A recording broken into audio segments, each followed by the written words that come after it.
right? Okay, I'm spoiled brat. I'm the only daughter, right? I was spoiled. But I wasn't almost a June nasty 28th. kid. Okay, it's June the 28th, and the year before, my mother bought me a beautiful bedroom set, right? She paid about $500 for it. Okay, it's my birthday. It's June 28th. I says, Ma, it's my birthday. Don't you have any? Not no present for me? I was bad. She says, no, I'll think about it. So she says, look, come to the front window. She says, look at that car out there. It was a green coupe, 1937 green coupe Pontiac. Brand new green. She says, look at that car. She says, look at that car out there. She says, don't you like the color? I said, what are you showing me a car for? I didn't even know how to drive. So she says, oh, maybe Dorothy Kubiak next door, that's her boyfriend. That's her boyfriend's car. She says, do you like the color, Helen? I says, color, I don't know how to drive. So, you know, years ago, when you wanted to buy a car, and you didn't know how to drive, to get that car only cost $600, brand new, $600. So to get a car years ago, if you wanted a license, I didn't even know how to drive. To sell that car, he had to take me out on the road. He took me out about 3 times. I was a bad driver, I'll tell you. Stick shift. Hey, yeah, that stick shift there. No, it's But you know what? But you know what happened? He gave a guy $5.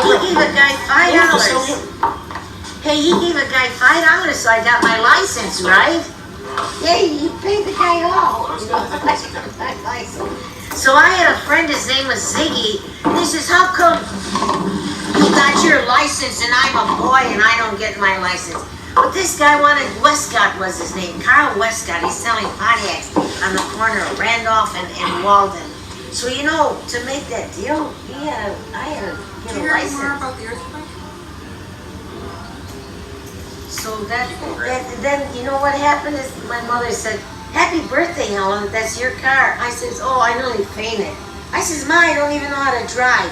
Don't worry, I don't buy the car unless you get a license. And believe me, for about a week and a half, that car took me out and took me around. I learned, Dad showed me how to drive, and I got a license, I got a car. You're telling me that he used to beat the hell out of that car. Oh, Jesus, he took that car one day, he was teaching. He did the same thing when I was learning how to fly. Billy, he came home. I got 6 hours in the air, dual, right? I was learning at Gardenville Airport, Buffalo Airport, and that Tony Riccio, and then I had to go to school, meteorology school and aviation school. That's once or twice a week. This is during the war, right? I didn't have Janet. This is 1942. Okay, my father was only $60 to learn how to fly. I worked at Bell Aircraft, and they had big signs all over Bell on Elmwood Avenue. That's where I worked. Girls learn to fly, $60. Buffalo Airport. They wanted girls to learn how to fly planes during the war. So Gardenville from Cheektowaga is only hop, skip, and jump. So my father says, Helen, I'll pay for it. You learn how to fly. So I did. I fly Taylorcraft, Cessnas, Beechcraft. I did. I know how to fly all those planes. Okay, I'm sending letters to Dad that I can fly. He came home one Christmas. Hello? He came home. Hello? Hello? That's not the phone. That was a TV. Hello? It was a radio. Hello? Michelle? Is Michelle here? Yeah. So, he came home during Christmas. It was a beautiful sunny day, snow. He came home on Christmas. He says, I want to see if you can fly. Now, Dad learned how to fly. He took up ROTC at Niagara University. That's why he became an officer so quick. Dad knew how to fly when he was 17 years old from Niagara Falls Airport. So he takes me to Gardenville, and he says, I want to take Helen up. And Tony Riccio says, Bill, I know you're her husband, but I got to go up with you first, okay? Anybody can say they can fly. So Tony and Dad went up in this Beechcraft, right? And he comes back in 10 minutes, and Tony says, okay, Bill, you can take her up. Okay, you're a good pilot. And he's showing his pilot's license. And Dad on his pilot's license, he only had 4 numbers, Billy. His number was 8,000 something. That's how many pilots there were in the United States at that time. So, okay, Dad and I, oh geez, beautiful takeoff. I'm up in there flying around. And I didn't know this, but Dad had been drinking. He's a little drunk, but I didn't know that.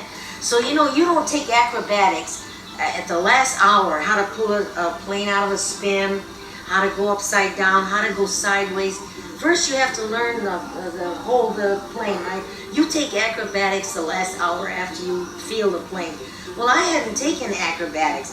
So Dad says, hey, he says, Helen, let me take this. I haven't flown one of these babies in a long time. He says, I want to see how this plane flies.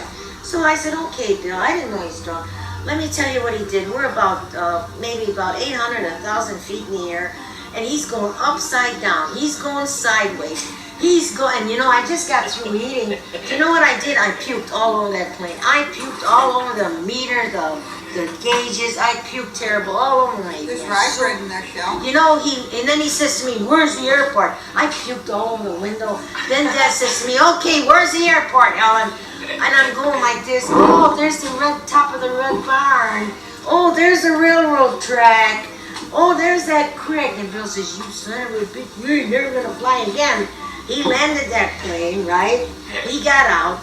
It took me 2 hours. Tony got so mad at Dad. He says, you know, you should have never done that. And you know, it took me, I had to scrub that plane out, clean that plane for 2 hours. He left me there cleaning the plane, and he went to a tavern to wait for 2 hours so that he could drink some more. Okay, and then Tony's so mad.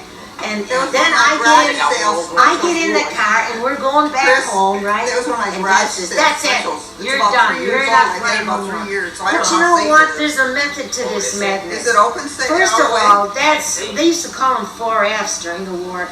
Guys that couldn't, you know, that couldn't pass the Army mentality test, or they're sick. Well, a lot of these pilots that were teaching, these girls are good looking, tall, handsome men, you know. I had no children. I had a figure like her, you know. And Dad, first of all, he says to me, Helen, I'll tell you, he told me this about 2 months later. He says, I didn't want you to go there because I saw those guys eyeing you up, you know, and I'm in the Army, and then you're going out there and you're going to school nights. That was one thing. And the other thing Dad did was he says, I didn't want you to get a pilot's license because I was afraid you'd get killed. And